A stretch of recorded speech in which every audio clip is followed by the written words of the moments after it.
5 वर्षानंतर आज सगळ्या पत्रकारांशी एक विषयाच्या माध्यमातून भूमिका मांडणे किंवा हितगुज करण्याची मला संधी मिळाली। सर्वप्रथम सगळ्या ज्येष्ठ श्रेष्ठ सगळ्या पत्रकारांचं मनापासून मी आभार मानतो की माझ्या शॉर्ट टाईमच्या पिरियडमध्ये विनंतीला आपण मान देऊन उपस्थित राहिलात। आजचा सगळ्यात महत्त्वाचा आणि तातडीचा विषय घ्यायचं कारण असं होतं की काल रात्री मी व्हॉट्सअपच्या माध्यमातून मला कळालं की छत्रपती शिवाजी महाराज चौक याच्या सुशोभीकरणाचं आज सायंकाळी लोकार्पण आहे। आणि त्या लोकार्पणाची बातमी पाहिल्यानंतर मला मनात थोडीशी खंत वाटली। मुळात 2 दिवसापासून मी जेव्हा त्या ठिकाणी एक गटारीच्या संदर्भात तिथे एक महत्त्वाची गटर आहे त्या संदर्भात संजय कुमार या ठेकेदारांना भेटण्यासाठी आलो होतो। आमचं डिस्कस झालं होतं आणि त्या चौकाचं निरीक्षण केलं असता माझ्या निदर्शनास एक गोष्ट आली की तो चौक डेव्हलप झाला। निश्चित गावात डेव्हलप होत असताना मलाच काय तर चाळीसगाव शहरातील प्रत्येक नागरिकाला आनंद होत असतो आणि आनंद झाला पण पाहिजे, कारण की सातत्याने राजकारणात समाजकारणात काम करत असताना गाव बदललं पाहिजे ही अपेक्षा लोकांची निश्चित असते। पण ते बदलताना काही गोष्टी असतात आणि त्या गोष्टी लोकप्रतिनिधींनी लक्षात घेऊन ते शहराचा विकास किंवा बदल केला पाहिजे हे लोकांना पण अपेक्षित असतं आणि आम्हाला पण अपेक्षित असतं। सुशोभीकरण केलं आणि त्या ठिकाणी एक नाव लावण्यात आलेलं आहे संकल्पना म्हणून। संकल्पना आदरणीय आमदार मंगेशजी चव्हाण, आणि ही गोष्ट मला खटकली। मी तुम्हाला सांगू इच्छितो की आम्ही नगरपालिकेत काम करत असताना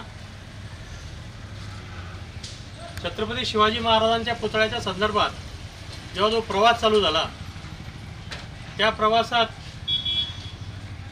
बरेच जण सोबतीला होते। मग सभागृहातील आमचे विरोधी पक्षनेते आदरणीय तत्कालीन आमदार विरोधी गटनेते आदरणीय राजूदादा होते, आमचे गटनेते राजू अण्णा असतील, संजू आबा असतील, त्या व्यतिरिक्त ज्येष्ठ नगरसेवक सुरेश भाऊ स्वार असतील, सुरेश हरदास असतील, अशा सगळ्या ज्येष्ठ आणि अनुभवी नगरसेवकांच्या सोबत छत्रपती शिवाजी महाराजांचा प्रवास हा चाळीसगावकरांनी पाहिला आहे। आणि हे करत असताना शिवप्रेमी सामाजिक संघटना ज्या होत्या, मग माजी नगरसेवक प्रदीपजी निकम असतील, आपले धर्मभूषण बागुल असतील, लक्ष्मणजी सिरसाट असतील, गणेश पवार असतील, अशा विविध शिवप्रेमी संघटनांनी आंदोलनाच्या माध्यमातून पुतळा उभारण्यासाठी त्यावेळेस संघर्ष केला। हा संघर्ष सगळ्यांना परिचित आहे आणि तो पुतळा उभा राहिला। तो पुतळा उभा करत असताना त्यावेळेस ज्या पद्धतीने पुतळ्याचं आपण भव्य दिव्य त्या ठिकाणी वास्तू उभी केली, त्याच वेळेस आम्ही काही लोकांनी म्हणजे काही नगरसेवकांसह नगराध्यक्ष असतील, उपनगराध्यक्ष असतील की ह्या चौकाचं सुद्धा आपण सुशोभीकरण केलं पाहिजे हा विचार मांडून त्यावेळेस दिनांक 13/2/2019 रोजी म्हणजे आपले जे आत्ताचे आमदार आहेत यांचं आमदार होण्याच्या पूर्वी आमचा ह्या चौकाचा सुशोभीकरणाचा ठराव झालेला आणि तेव्हापासून हा चौक सुंदर झाला पाहिजे याच्या समवेत आपल्या शहरातले विविध चौक, मग वाय पॉईंट असेल, अंधशाळेचा पॉईंट असेल, खरजई नाका असेल, स्टेशन पोलीस चौकीचा पॉईंट असेल, असे सगळ्यांसाठी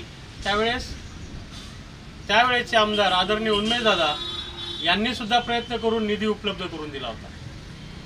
परंतु मधल्या काळात नंतर कोरोना आला, विधानसभेची निवडणूक आली आणि काही काळ काम करता आलं नाही आणि त्यानंतर आमचा कालावधी 2021 संपला आणि नंतर ह्या आमदारांनी त्या चौकांचे सुशोभीकरण हातात घेतले।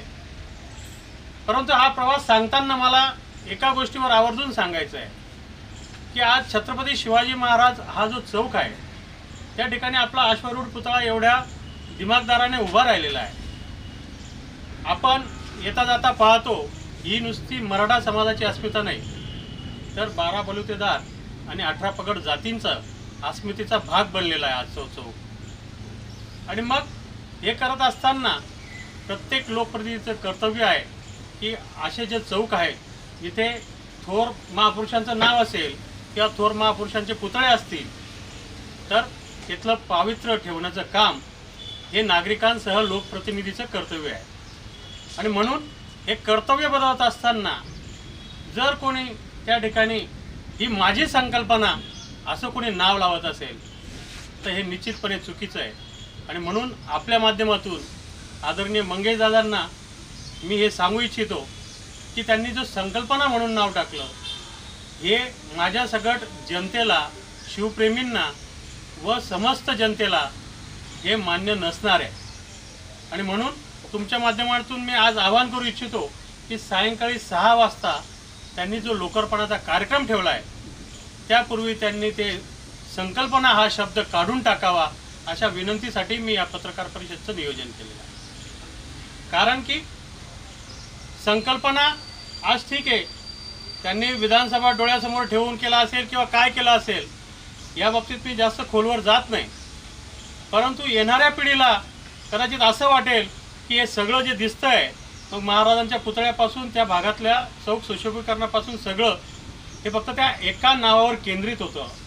आणि यात असंख्य मी सांगितलं हिंदू संघटना असतील, सभागृहातले सर्व सदस्य आहेत, मग ज्येष्ठ सदस्य आहेत, अनुभवी सदस्य आहेत, यांचं सुद्धा योगदान आहे। आणि खेदाने नमूद करावं असं वाटतं की ज्या छत्रपती शिवाजी महाराजांचा पुतळा व सुशोभीकरण करण्यात येतं त्या ठिकाणी संकल्पना शब्द लावणं म्हणजे महाराजांची उंची कमी करण्याचा प्रयत्न आहे की काय असा माझ्या शिवप्रेमी म्हणून मला हा प्रश्न निर्माण होतो। आणि म्हणून पुन्हा मी आपल्या माध्यमातून ही विनंती करतो की त्यांनी संकल्पना हा शब्द आवर्जून हा काढून टाकावा आणि जो छत्रपती शिवाजी महाराज नावाचा जो चौक आहे हा पूर्ण शिवप्रेमींचा अबाधित ठेवावा ही विनंती मी आपल्या माध्यमातून करतोय। सगळ्यात प्रथम मी ह्या प्रक्रियेत मला वाईट वाटलं म्हणून मी मांडलं आणि मी ह्या प्रक्रियेत कोणाला मी स्वतःच बोलवलं नाही, कारण की आता 2-4 दिवसावर आचारसंहिता आहे। माझ्यासोबत काही नगरसेवक आले तर त्याचे वेगवेगळे अर्थ काढण्यात येतील आणि मला वाईट वाटलं म्हणून मी मांडलं, परंतु मला 100% शाश्वती आहे की ह्या माझ्या मताशी नुसते नगरसेवकच नाही, नुसते शिवप्रेमी संघटनाच नाही तर समस्त 40 गावकरांच्या या अपेक्षा आहेत की ह्या चौकाची जी संकल्पना नाव आहे ही काढण्यात यावी। आणि म्हणून ही मी एकट्याने पत्रकार परिषद घेतली, कारण की मी अजून समूहाने घेतली असती तर त्याचं राजकारण झालं असतं कदाचित।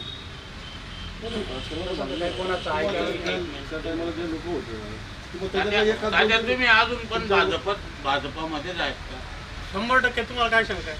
शंका नाही, म्हणजे तुम्ही भाजपच्याच आमदाराविरोधात आणि संभाव्य उमेदवाराविरोधात बोलताय, त्यामुळे भारतीय जनता पार्टीवर याचा परिणाम होणार नाही का? 100% मी भारतीय जनता पार्टीचा एकनिष्ठ कार्यकर्ता आहे आणि मला असं वाटतं की भारतीय जनता पार्टीच्या एकनिष्ठ कार्यकर्त्यामध्येच ही ताकद आहे की जर आपल्या पक्षाचा एखादी घटक चुकत असेल तर ते लक्षात आणून द्यायचं। यापूर्वी मी त्यांना त्यांच्या चुका लक्षात आणून द्यायचा प्रयत्न केला, परंतु आमच्या चुका ते लक्षात घेत नाही आणि म्हणून आज आपल्यासमोर ही मांडण्याची वेळ आली। कारण की काय असतं, एखाद्या घरात जेव्हा भांडण होतं ते पहिले 4 भिंतीच्या आत होतं आणि 4 भिंतीच्या आत जर ते मिटलं नाही तर ते अंगणात येतं आणि अंगणात नाही मिटलं तर मग ते रस्त्यावर येतं, बरोबर आहे का? आता याचा अर्थ तुम्हाला काय काढायचा ते तुम्ही काढू शकतात। निश्चित ते भारतीय जनता पार्टीचे आमदार आहेत, त्यांचा आमदार म्हणून आम्ही यथोचित ज्या ज्या ठिकाणी सत्कार किंवा त्यांना सन्मान द्यायचा तो दिलेला आहे, परंतु चुकीच्या गोष्टी जर ते करत असतील तर कार्यकर्ता म्हणून त्यांना थांबवणे सुद्धा हे माझं कर्तव्य आहे।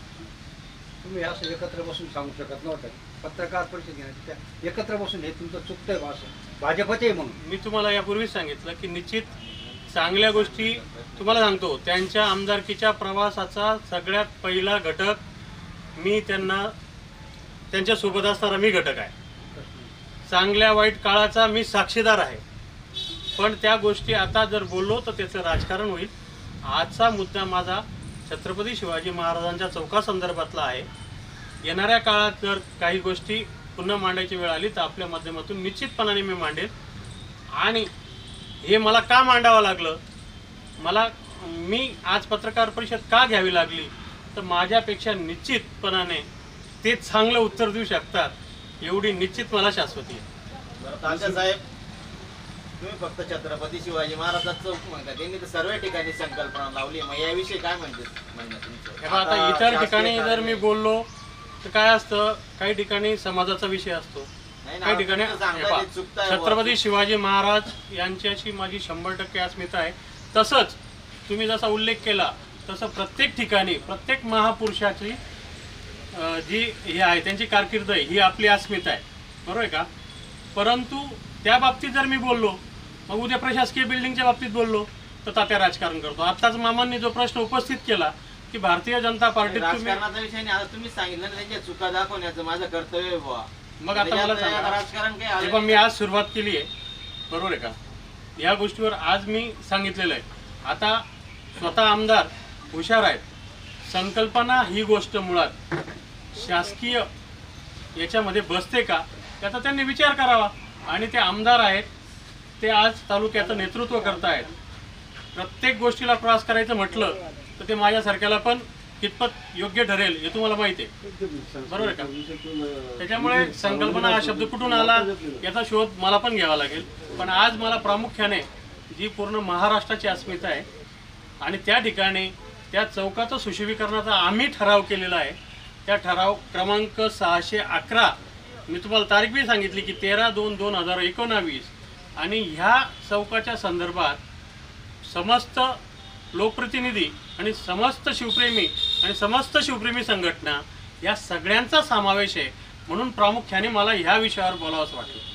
संकल्पना शब्द हा तिथून हटवण्यात यावं असं मी वाटलं. फक्त तिथलाच का सर्व ठिकाणाचा?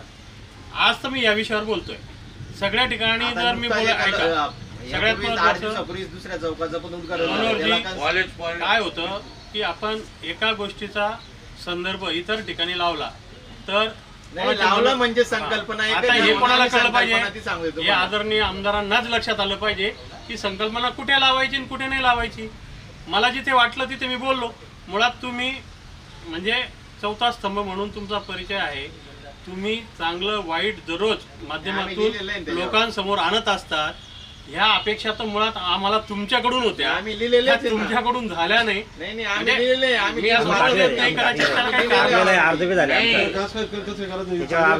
हेतू असेल चांगला तर आम्ही निश्चित तुमची बाजू घेऊ ना. दुसरी गोष्ट एक मिनिट, आता पुतळ्याच्या संदर्भात तुम्ही सगळ्या प्रकारे तुम्ही होते.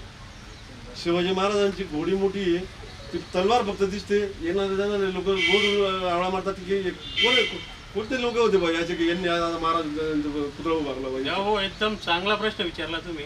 आणि हाच प्रश्न पुऱ्या 40 गावकरांनी विचारला पाहिजे हे मला पण अपेक्षित आहे. 40 गाव नगरपालिकेत ह्या पुतळ्याचा ठराव होत असताना फक्त 2च नगरसेवकांनी हे लक्षात आणून दिलेलं आहे की हा पुतळा कसा योग्य ठरणार नाही शिवप्रेमींसाठी. कारण की हा समोरून पाहिला तर आपल्याला फक्त आश्वळ दिसतो. आपण जवळ आल्यानंतर छत्रपती शिवाजी महाराजांची मान वरती आकाशाकडे दिसते. असं लेखी स्वरूपात माझी मीटिंग मध्ये नोंद आहे. आणि हा पुतळा मान्य करू नये ही मी लेखी स्वरूपात विनंती सुद्धा केलेली आहे. त्याची नोंद आहे, लक्षात आणलेलं आहे. पण काय असतं की अशा सभागृहात डोक्यांना किंमत असते, बरं का.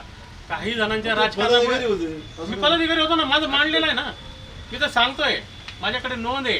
कदाचित माझी ती नोंद जर सापडली तर तुम्हाला मी लगेच बरं का. देशातले लोक रस्त्यावर जेव्हा जातात हिंदू स्वराज्याचे संस्थापक म्हणतो आपण, त्या महाराजच दिसत नाही त्याच्यामध्ये. आणि लोक कोणते पैसे खाल्ले चांगले लोक जेव्हा मराठा लोक येतात ना, जे शिवप्रेमी ते कोणते झाले मूर्ख लोक होते की पुतळा उभारला लोकांनी. आता तुम्ही मूर्ख म्हणू शकता पण मी ते बोलू नाही शकत. पण माझी नोंद नगरपालिकेत आहे हे निश्चित मी सांगू शकतो. आणि ते वाचून घ्या. तेच वाजवलं असतं. ते वाजवायचं काय, ते ऑलरेडी त्यावेळेस मांडलेलं मत आहे. माझी प्रोसिडिंग मध्ये तशी नोंद आहे, तुम्ही बघू शकता. हा लोकार्पण सोहळा हं. साजरा करण्यापूर्वी त्या संदर्भातले जे शासकीय संकेत आणि नियम आहे त्याची पूर्तता कुणी करायची असती, ती झाली का असं वाटतं का तुम्हाला? नाही, आता या शब्दावरून तर ती पूर्तता झाली नाही असं मला वाटतं. आणि ती कुणी केली पाहिजे? ती आता जबाबदारी म्हणून हे पहा, आता त्या चौकाचं सुशोभीकरणाची जबाबदारी आदरणीय आमदार महोदयांनी घेतली आहे. त्याच्यात त्यांनी ज्या घटकांना जबाबदारी दिलेली आहे ते घटक त्याच्यात वर्कआउट करतायत. निश्चित त्या घटकांसोबत आमदार महोदयांची जबाबदारी आहे असं मला वाटतं. नाही, माझा सरळ प्रश्न आहे की या लोकार्पण सोहळ्याच्या पूर्वी त्या कार्यक्रम, तो शासकीय कार्यक्रम आहे तसं, तो खाजगी कार्यक्रम नाही आहे. मग त्याच्यामध्ये सार्वजनिक बांधकाम खातं सहभागी आहे का नगरपालिका सहभागी आहे, त्यांनी त्या ठिकाणी पूर्तता केल्या असेल म्हणूनच तो कार्यक्रम होता असं वाटतं का आपल्याला? मुळात आता पाहुणे तुम्ही एकदम चांगला प्रश्न उपस्थित केला. आताच प्रश्न विचारला गेला की शासकीय नियमानुसार तुम्ही सांगितलं की हा जो निधी आहे हा वैयक्तिक नाही. निधी नाही आहे, हा शासकीय निधी आहे. आणि जिथे शासकीय निधी वापरला जातो तिथे शासकीय प्रोटोकॉल असतोच. मुळात नगरपालिका ही संस्था आहे, तिच्या अंतर्गत या सगळ्या गोष्टी झाल्या पाहिजे. परंतु काही कारणास्तव आता ते आमदार साहेब सांगू शकतात की या ठिकाणी PW सारखी एजन्सी काम करते, त्याचे काय कारण आहेत मला आज माहीत नाही. परंतु या संदर्भात देखभाल दुरुस्ती असेल किंवा काही असेल हे पूर्ण नगरपालिका पाहते. आणि म्हणून हे काम करत असताना NOC देण्याच्या पूर्वी नगरपालिकेची एक जबाबदारी असते की हे काम योग्य पद्धतीने झालं नाही झालं, त्याचं इस्टिमेट, त्याचे वर्क ऑर्डर, या सगळ्या गोष्टी झाल्या म्हणजे पूर्ण शासकीय नियमानुसार असेल आणि ते काम त्या पद्धतीने झाले असेल तरच त्याच्यात NOC देतं. आणि NOC दिल्यानंतर या गोष्टी करतात, लोकार्पण वगैरे अशा गोष्टी करतात. आता या प्रक्रियेत काय काय अपूर्ण आहे मला माहीत नाही, पण एवढं निश्चित सांगू शकतो की काही दिवसात आता विधानसभा लागते आणि त्या घाईगडबडीत या गोष्टी होताना तुम्हाला बी दिसत आहेत आणि आम्हाला पण दिसत आहेत, बरोबर आहे का? आणि त्या गोष्टी आता तुमच्या माध्यमातून उलट तुम्ही लोकप्रतिनिधींना विचारल्यानंतर त्याचा खुलासा होऊ शकतो. कारण की आम्ही नगरसेवक म्हणून जर कार्यरत राहिलो असतो तर अजून काही प्रश्नांना निश्चितपणाने मी उत्तर द्यायला बंधनकारक राहिलो असतो. परंतु मागच्या 3 वर्षाच्या कालावधीपासून आम्ही जरी सामाजिक काम करतोय परंतु नगरपालिका या क्षेत्रात आम्हाला काही लिमिटेड अधिकार आहेत काम करत असताना. आज आम्ही तिथे काम करताना सामान्य माणसासारखे काम करतो, अधिकार असताना थोडंसं जास्तीचं काम करणं आम्हाला शक्य असतं. आणि त्याच्यामुळे हे उत्तर ज्या एजन्सी काम करते, ज्या एजन्सीच्या अंतर्गत मग ती PWD असेल किंवा नगरपालिका असेल त्या संदर्भात ते योग्य ते उत्तरं देऊ शकतो. दुसरं असं, एखादं काम जेव्हा त्याचा लोकार्पण सोहळा होतो किंवा त्या कामाची पूर्तता होते तेव्हा ते काम कोणत्या निधीतून झालं, त्याच्यावर किती खर्च झाला याची माहिती त्या ठिकाणी दिली पाहिजे. त्या संदर्भात आपलं काय म्हणणं आहे? निश्चित ज्या एजन्सीच्या माध्यमातून हे काम सुरू होतं, आपण ते काम चालू करताना ठेकेदार त्याचा एक तपशीलचा बोर्ड लावला जातो आणि त्या पद्धतीने कामकाज होतं. आणि ते माहिती देणं किंवा माहिती पुरवणं हे गरजेचं आहे. कारण की तो शासनाचा पैसा आहे, तो लोकांच्या कराचा पैसा आहे. तो काही वैयक्तिक एखाद्या याच्यातला पैसा राहिला असता वैयक्तिक निधीतला तर त्याच्यामुळे याच अनुषंगाने आता तुम्ही हा विषय मांडला संकल्पनेच्या संदर्भात. परंतु आतापर्यंत ज्या ज्या कामं या ठिकाणी प्रशासकीय बिल्डिंग असेल, मी तर तुम्ही आता मध्ये बोलले की त्या संदर्भात मी काही बोललो तर काही समाजाच्या भावना दुखतील. भावना दुखवण्याचा काही प्रश्नच येत नाही. झालं ते काम चांगलं झालं, परंतु ते काम कुठल्या निधीतून झालं, त्या ठिकाणी शासनाचा पैसा खर्च झालेला आहे, त्याचं श्रेय त्या ठिकाणी आमदार घेतात, लोकांना दाखवतात, लोकांच्या करातून तो पैसा शासनाच्या तिजोरीत जमा होतो. तर या अनुषंगाने आपलं काय मत आहे? निश्चित काय, जसं आता RD मामांनी प्रश्न विचारला, मी भारतीय जनता पार्टीचा घटक आहे आणि आत्ताचे आमदार हे भारतीय जनता पार्टीचे आमदार आहेत. आणि हे करत असताना जेव्हा एखादी नेतृत्व आपण स्वीकारतो तर निश्चितपणाने जेव्हा नेतृत्व स्वीकारतो तर तेवढा आपल्याला भरोसा ठेवावा लागतो की त्यांचं कामकाज, ते करण्याचे कामपद्धती या योग्य असतील असं म्हणून आपण चालत जातो. तुम्ही बघा, छत्रपती आपलं महाराणा प्रताप चौकात ज्या दिवशी लोकार्पण झालंय त्या दिवशी माझा स्वतःचा जो बॅनर होता त्या बॅनरवर, म्हणजे कदाचित तो माझ्या फेसबुकला असेल, त्या बॅनरवर मी सरळ समस्त राजपूत समाजाच्या संकल्पनेतील हिंदू सूर्य महाराणा प्रताप असा माझा बॅनरवर उल्लेख होता. म्हणजे मी स्वतः वागत असताना मी चुकलो नाही पाहिजे याची पहिले मी काळजी घेतो, आणि नंतर कोणी चुकत असेल आणि योग्य ठिकाणी ते मांडण्याची वेळ आली तर माझा तो निश्चितपणाने प्रयत्न आहे. आणि कदाचित ते माझ्या स्वभावात आहे, त्या स्वभाव मला येणाऱ्या काळात कदाचित नुकसान करणारा असेल, परंतु मी मांडण्याचा प्रयत्न करतो. माझ्याकडनंही चुका होऊ शकतात, पण निश्चित तुम्ही जे सांगितलं की जिथे ज्या लोकार्पणाच्या जागेवर मी होतो, मी जिथे आमंत्रित होतो, तिथे मी जेव्हा समाजाला शुभेच्छा दिल्या तेव्हा माझ्या समाजात म्हणजे त्यांनी, कारण की तो सुद्धा चाळीसगाव नगरपालिकेत तुम्हाला इथे दिसेल वाय पॉईंटचा सुद्धा ठराव याच्यात आहे. याच ठरावामध्ये वाय पॉईंटचं सुद्धा सुशोभीकरण आहे. आणि म्हणून त्यावेळेस राजपूत समाजातील नगरसेवकांनी सभागृहात त्या गोष्टी मांडल्या होत्या आणि त्या अनुषंगाने त्या विषयावर सर्वानुमते तो सुद्धा ठराव पारित झाला. म्हणून तिथली सुद्धा संकल्पना ही राजपूत समाजाचीच आहे हे मी नमूद करू इच्छितो. परंतु हे बोलणं म्हणजे समाजात तेढ निर्माण करणं होतं. दोन समाजात काहीतरी आपण राजकारणाच्या हेतूने बोलतो असा त्याचा अर्थ काढला जातो, आणि म्हणून या गोष्टी मांडायला थोडंसं आमच्यासारख्या कार्यकर्त्याला बंधनकारक असतं, आणि म्हणून त्या मी यापूर्वी अशा शब्दात मांडू शकलो नाही. एवढं हा जो कार्यक्रम होतो हा भारतीय जनता पक्षाचा आहे का सर्वसामान्य शासनाचा आणि जनतेचा आहे? आणि असं असेल तर सर्व आजी माजी आमदार लोकप्रतिनिधी यांना या ठिकाणी सर्वपक्षीय नेत्यांना बोलवलं पाहिजे की नाही बोलवलं पाहिजे याबाबत आपलं मत काय? निश्चित सगळ्यात महत्त्वाचं की लोकप्रतिनिधी हा कोणी एका पक्षाचा नसतो. जो ज्या पक्षाचा असतो त्या पक्षाला सन्मान देणं त्या लोकप्रतिनिधीचं कर्तव्यच असतं. आणि ते कर्तव्य बजावत असताना समाजातील जे घटक त्या याच्यासाठी झटलेत आणि करदाते म्हणून समाजातले जे ज्येष्ठ घटक आहेत या सगळ्यांना आमंत्रित करून शहराच्या डेव्हलपमध्ये सगळ्यांना सहभागी केलं पाहिजे, हे लोकप्रतिनिधीचं कर्तव्य असतं असं मला तरी वाटतं. आता सध्या तुमच्याकडे भाजपचं काय कोणतं माझ्याकडे भारतीय जनता पार्टी निवडणूक प्रमुख म्हणून करत. तर माझा एक शेवटचा प्रश्न आहे. मध्यंतरी सोशल मीडियावर आपली एक मुलाखत प्रकाशित झालेली म्हणजे फेसबुक लाईव्ह असेल याच्यावर की सध्या भारतीय जनता पक्षामध्ये लोकशाही आपण मान्य केली, परंतु भारतीय जनता पार्टी चाळीसगावची ही प्रायव्हेट पार्टी झालेली आहे. या संदर्भात आपलं काय म्हणणं आहे? त्या दिवशी जे मी बोललो की आजची चाळीसगाव विधानसभा क्षेत्रातली भारतीय जनता पार्टी ही निश्चितपणाने मी आज पण तेच म्हणेल की प्रायव्हेट लिमिटेड कंपनीसारखी चालू आहे. आणि त्याचं उदाहरण म्हणून जर परत मुळात तर मी आजच्याच विषयावर बोललं पाहिजे, परंतु आता तुम्ही प्रश्न उपस्थित केला म्हणून थोडक्यात ते सांगतो ही प्रायव्हेट लिमिटेड नसती तर आज ज्या चौकाचं सुशोभीकरण चालू आहे तिथे भारतीय जनता पार्टीच्या लोकप्रतिनिधींनी ते काम केलेलं आहे.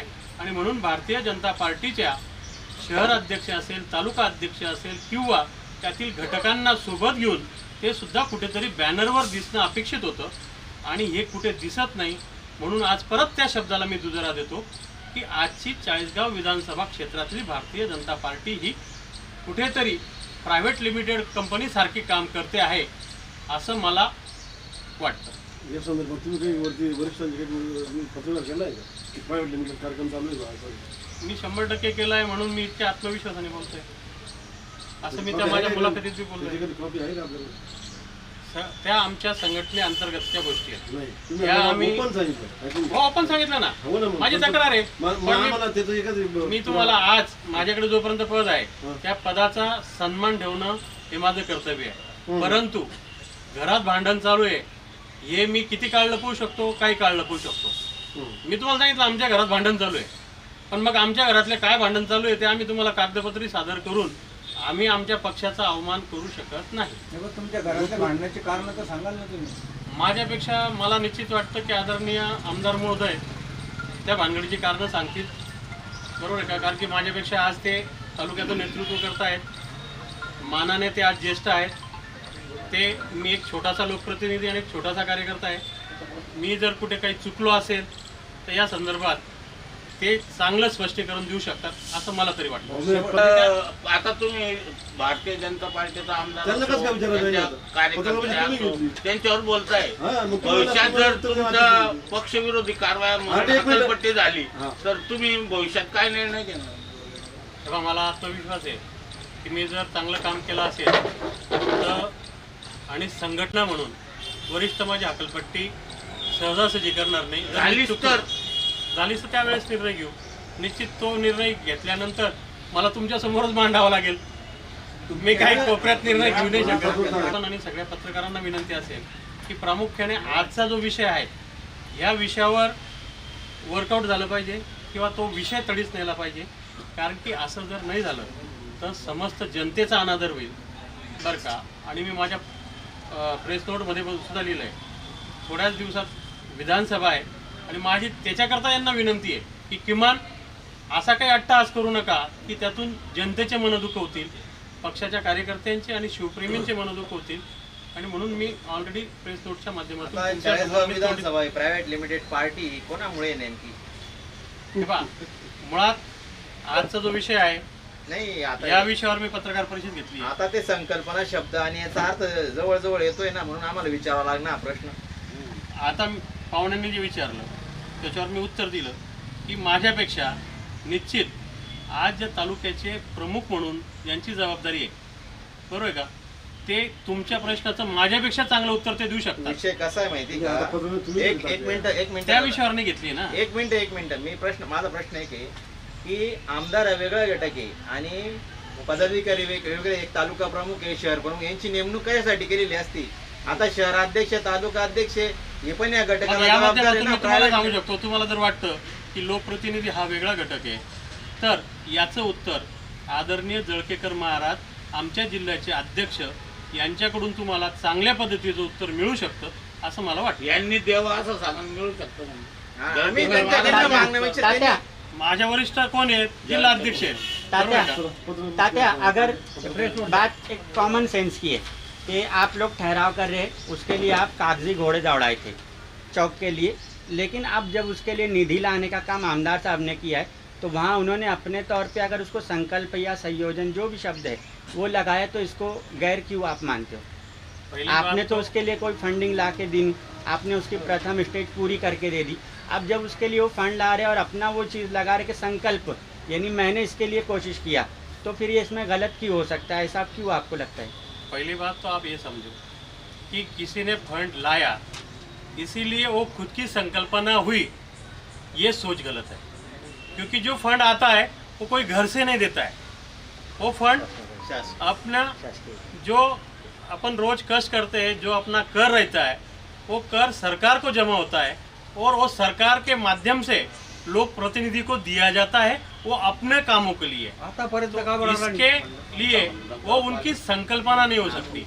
और मेरी मालूमात से संकल्पना ये जो वर्ड है ये कोई भी शासकीय इसमें अभी तक अथोराइज नहीं है. इसलिए आपने जो बोला कि संकल्पना शब्द, ये संकल्पना शब्द तो हमने अभी देखा कि हर जगह दिख रहा है. तब हमको ये हुआ कि अरे हम सोच में पड़ गए ये शब्द कहाँ से आए.